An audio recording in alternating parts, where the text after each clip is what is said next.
నమస్తే, welcome to citizens pulse. నేను మీ ఉదయ్ కిరణ్.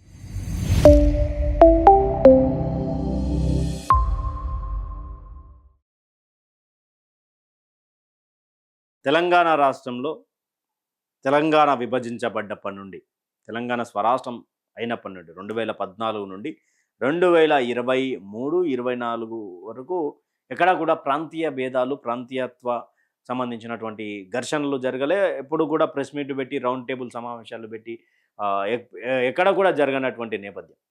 అయితే ఈ నేపథ్యంలో అసలు అశోక్ సార్ అనేటాయన ఒక పంచాయత్ స్టార్ట్ చేశాడు రీసెంట్గా. అంతకుముందు ఇక పవన్ కళ్యాణ్ విషయం కావచ్చు, అంతకుముందు ఇక ఎన్టీఆర్ విగ్రహం కావచ్చు, బాలసుబ్రహ్మణ్యంకి సంబంధించినటువంటి విగ్రహం, రోషయ్యకి సంబంధించినటువంటి విగ్రహాలు, ఇదంతా కూడా కొంత ప్రాంతీయ భేదాలను సృష్టించేటువంటి ఒక పని కట్టుకున్నారు అనేది కూడా పెద్ద ఎత్తున ఒక సంచలనాత్మకమైనటువంటి విషయం జరిగింది. అయితే ఇక్కడ మరి ఏం జరుగుతూ ఉన్నది? ఇక్కడ ఒక ప్రొఫెసర్గా, ఒక గురువుగా, నిరుద్యోగులకు అండగా, ఒక ఎమ్మెల్సీ అభ్యర్థిగా ఉన్నటువంటి అశోక్ సార్ ఏం చేసిండు తెలుసా? దానికి చూపిస్తారు అది. మరి వీళ్ళని ఏమనాలి, అసలు ఏం చేయదలుచుకున్నారు వీళ్ళు? చూడరి, ఇది పూర్తి విజువల్. పూర్తిగా ఎన్ని గంటలకు ఇది? 3 గంటల రాత్రి 11:08 స్టార్ట్ అయింది. ఇక్కడ ఈ అశోక్ అనే వ్యక్తి పోయిండు. ఎందుకంటే అశోక్ సార్ అని అనాల్సినటువంటి అవసరం లేదు. ఏం చేయాలనుకున్నారు తెలంగాణలో వీళ్ళు, ఏం చేయాలనుకుంటున్నారు అనేది ఒక పాయింట్ ఇడ. అయితే ఇది ఒకటి చూస్తే, ఇక్కడ 11:08 ఆయన బయలుదేరిండు. బయలుదేరిన తర్వాత కొంత ముందుకు పోదాం. కొంత ముందుకు పోయిన తర్వాత ఇక ఇక్కడ మళ్ళా ఎప్పుడు ఇక్కడ చూడండి, 2026 నెల అంటే జూన్ 6 తారీఖు 3:44 47 సెకండ్ల మాంగళ్య షాపింగ్ మాల్ నల్గొండల ఏం జరిగిందంటే, ఈ బెలినో కార్ ఏదైతే ఉందో ఆ బెలినో కార్లకి వెళ్ళి ఇద్దరు వ్యక్తులు దిగుతారు. ఇద్దరు వ్యక్తులు దిగి ఇక్కడ చూడు పైకి ఎక్కుతారు. అక్కడ ఉన్నది ఎన్టీఆర్ విగ్రహం, మాజీ ముఖ్యమంత్రి ఉమ్మడి ఆంధ్రప్రదేశ్కి సంబంధించినటువంటి ఎన్టీఆర్ విగ్రహం దగ్గరికి పోయిన తర్వాత కొంత ముందుకు పోయిన తర్వాత అక్కడ మరి చూసేటువంటి వాళ్ళు ఏం చేస్తున్నారు అనుకున్నారు, ఏందో తెలియదు. కానీ అక్కడ మన తెలంగాణ భాషలో దుప్పట్లు అంటాం. గొంగడి ఉంటుందా, గొంగడి మొత్తం పెట్రోల్లా అక్కడ దాని మీద విగ్రహం మీద వేసి పెట్రోల్ వేసి అక్కడ తర్వాత అక్కడ వీడియోలో చూద్దాం. తర్వాత ఇక స్టార్ట్ చేస్తారు. 3:46:16 ఒకటి. తర్వాత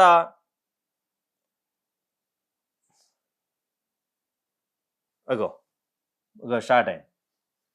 3:46:16 తర్వాత 3:46:37 అప్పుడు ఎన్టీఆర్ విగ్రహానికి నిప్పు పెట్టిండి ఈ దొంగ.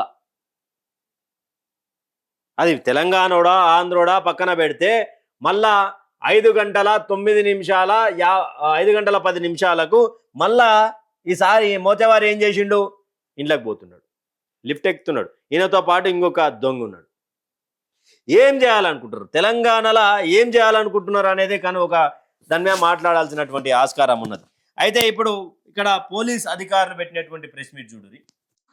మన నల్గొండ పట్టణంలో ఉన్న ఎన్టీఆర్ స్టాచ్యూని ఇద్దరు గుర్తు తెలియని వ్యక్తులు కారులో వచ్చేసి దాన్ని తగలబెట్టి వెళ్ళిపోవడం జరుగుతుంది. దీనికి సంబంధించి మనము 48 వార్డ్ ఆఫీసర్ దగ్గర నుంచి, మున్సిపల్ ఆఫీసర్ దగ్గర నుంచి పెటిషన్ తీసుకొని వెంబడే మనము క్రైమ్ నంబర్ 232/26 కింద నల్గొండ మొత్తంలో సెక్షన్స్ 326, 196, 126, 324, 292 ఇంకా సెక్షన్ 4 PDPP యాక్ట్ కింద నమోదు చేయడం జరిగింది. దీనికి సంబంధించి ఎస్పీ గారి ఆధ్వర్యంలో స్పెషల్ గా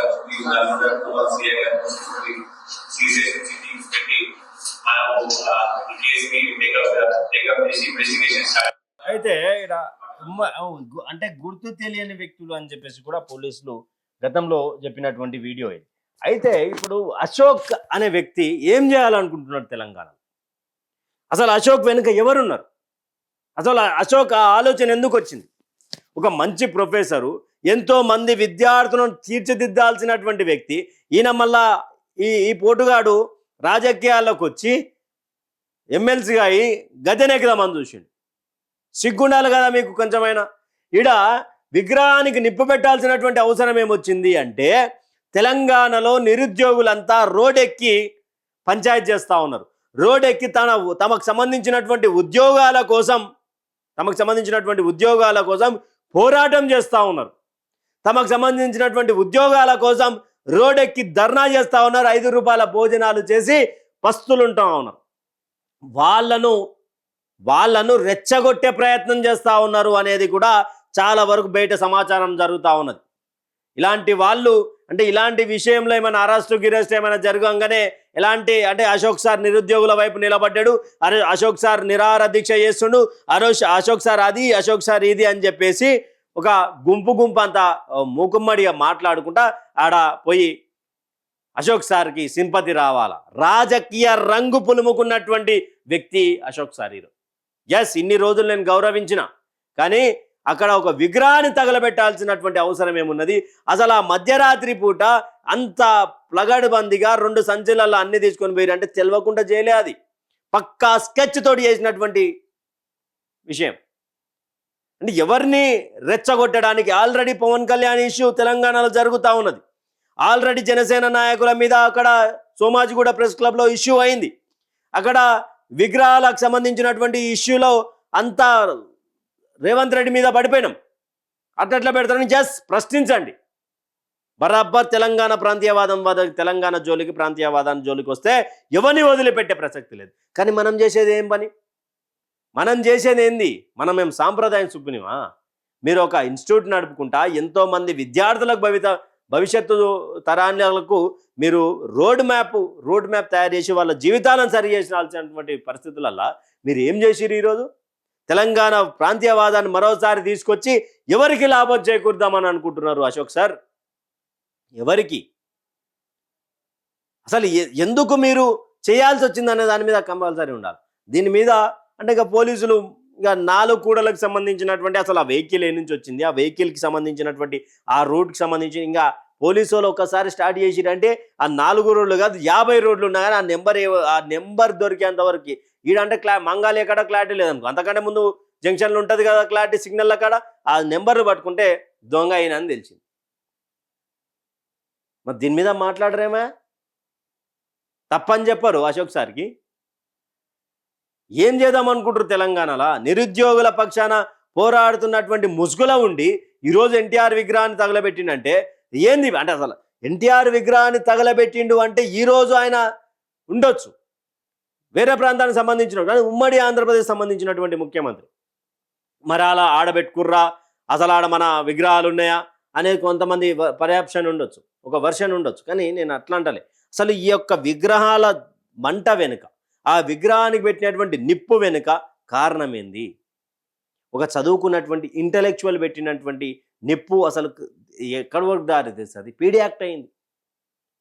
ఒక గురువు స్థానంలో ఉండి పిల్లలను తప్పు చేస్తున్నావు బిడ్డ, నువ్వు పై బలుతుందరా, నీ ఏం చదువుతున్నావురా అని చెప్పి కొట్టాల్సినటువంటి గురువే ఈరోజు తప్పుడు దారిలో పోతుంటే విద్యార్థులు మరి ఈయన తన చదువుకున్నటువంటి విద్యార్థులను ఏ వరకు సక్రమంగా చేసిండి? ఈయన తన చదువుకున్న వాళ్ళు ఎంతమందికి ఉద్యోగాలు ఇప్పించు, ఎంతమందికి చదువుని నింపిడు? ఎన్నో ప్రశ్నలు వస్తాయి కదా. అసలు ఈ కుట్ర వెనుక కారణం ఏంటి? ఈ కుట్ర వెనుక అసలు ఏంది? కుట్ర వెనుక ఏం చేయాలనుకుంటారు? క్లారిటీ ఇవ్వాలి కదా. అశోక్ సార్ పెట్టినటువంటి నిప్పు వెనుక కుట్రదారులు ఎవరు?